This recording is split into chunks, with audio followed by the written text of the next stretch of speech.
I hesitated for a long time before deciding to tell this story, because everything that happened back then in Texas is officially considered unconfirmed. No arrests, no bodies, no suspects. But if it was all made up, why is one of the people involved still listed as missing? This took place in 2012, near the small town of Marfa in West Texas. If you've ever been there, you know the kind of place it is. Endless desert, long, empty highways, gas stations that close early, cheap motels where no one asks questions. At night, the darkness feels heavier, like it presses down on you. It's easy to disappear out there. And as it turns out, it's easy to die in a way no one ever finds you. The story was told to me by a man named Daniel. He worked as a mechanic and traveled across the state delivering cars. Long drives didn't bother him. Silence didn't bother him either. That's how he described himself. We met by chance in a roadside bar just outside town. One of those places where the jukebox barely works and the bartender already knows who doesn't belong. Daniel didn't look like someone trying to scare me. He spoke calmly, slowly, almost without emotion. And that's what made it unsettling. At one point, in the middle of an ordinary conversation, he said something that made me stop talking completely.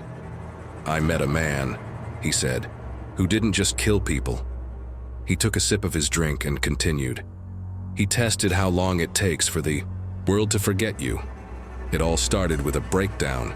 Daniel was driving along US Highway 90 late at night. No music, no traffic. The nearest town was nearly 40 miles away. His phone signal faded in and out, and the GPS showed nothing but empty land. Then the car began to lose power. At first it was subtle, a flicker of the dashboard lights, a strange vibration, and then, without warning, the engine died completely. He pulled over to the side of the road and tried restarting it. Nothing, no signal, no lights in the distance, just wind and the sound of insects. He had been sitting there for about 20 minutes when headlights appeared behind him. An old white pickup truck slowed down and stopped beside his car. The driver was a man in his 50s, tall, thin, wearing a cowboy hat. His face was ordinary, so ordinary it was almost hard to remember afterward. The man introduced himself as Roy. He said he lived nearby and had tools, maybe even a generator. Out there, refusing help didn't feel like a real option. Daniel got into the truck. They didn't go straight to the house. Instead, Roy turned off the main road and drove deeper into the desert. 15 minutes passed, then 20. The road narrowed, the landscape became emptier. Daniel said that was when the unease started. Not fear, just the quiet realization that no one knew where he was anymore. Roy talked the whole time. Casual conversation.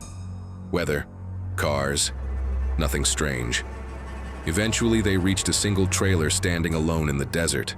No neighbors, no lights nearby, just wind and silence. Inside, the trailer was clean, too clean. No photographs, no personal items, no signs that anyone had ever lived there long term. The walls were bare except for old maps of Texas and newspaper clippings pinned in neat rows. While Roy went to get the tools, Daniel noticed a notebook lying open on the table. It was filled with names and dates. Some of the names were crossed. Next to others were times and sometimes short notes. No one called. Family gave up, no reports. When Daniel asked about it, Roy smiled. "That's my memory," he said. "I have problems with it." From that moment on, the atmosphere changed. Not suddenly, gradually, as if the air itself had grown heavier. Roy offered him coffee. Daniel refused. Roy sat down across from him and asked a question that didn't feel casual at all. "Tell me something," Roy said. "If you don't make it home, who notices first?" Daniel laughed nervously and tried to joke, but Roy didn't. "Laugh, your wife?" Roy continued. "Friends? Work? Or are you one of those people no one looks for until a week later?" That's when Daniel noticed the door, bolted shut from the inside. Roy stood up and stepped closer. There was no anger in his voice, no threat, only curiosity. Roy explained that he used to volunteer with a search and rescue team. He helped look for missing people. He saw how fast the urgency faded, how families slowly stopped calling, how cases quietly closed. And at some point, he said, he got curious. So he started testing. He chose people who traveled alone, people without fixed schedules. Sometimes he let them go. Sometimes he didn't. He watched who came back. He watched who caused noise. Daniel understood then that he wasn't a guest. He was an experiment. When Roy turned away, Daniel grabbed the nearest tool, a heavy metal wrench, and hit him, not hard enough. Roy fell, but immediately began trying to stand. Daniel ran for the door. The bolt wouldn't move. He smashed the window instead, cutting his arm as he climbed through. Then he ran into the desert without any sense of direction. He could hear footsteps behind him at first, then nothing. He walked almost all night. At sunrise, a passing truck driver picked him up. Daniel went straight to the police. He told them everything, gave an approximate location. They organized a search. They found the trailer empty. No notebook, no maps, no clippings, no signs of a struggle. Neighbors living miles away said they didn't know anyone named Roy. No one had ever seen the pickup truck. The case was closed, officially, due to lack of evidence. A month later, Daniel received a letter. No return address. Inside was a single page torn from a notebook. His name, the date, and a note came back. Was searched for. Interesting. After that, Daniel left Texas for good. When he finished telling me all this, the bar was silent. I asked him why he was telling me now. He looked straight at me and said, "Because yesterday I saw that pickup truck again, right here." The strangest part is what happened next. The following day, I went back to the bar to find Daniel. The bartender said no one like that had ever been there. The phone number Daniel gave me didn't exist. I searched for him online.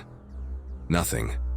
Sometimes, I wonder, what if Roy didn't kill people? What if he did something worse? What if he erased them slowly, patiently, until the world forgot they were ever real? And if that's true, then who was Daniel? And who's next on the list?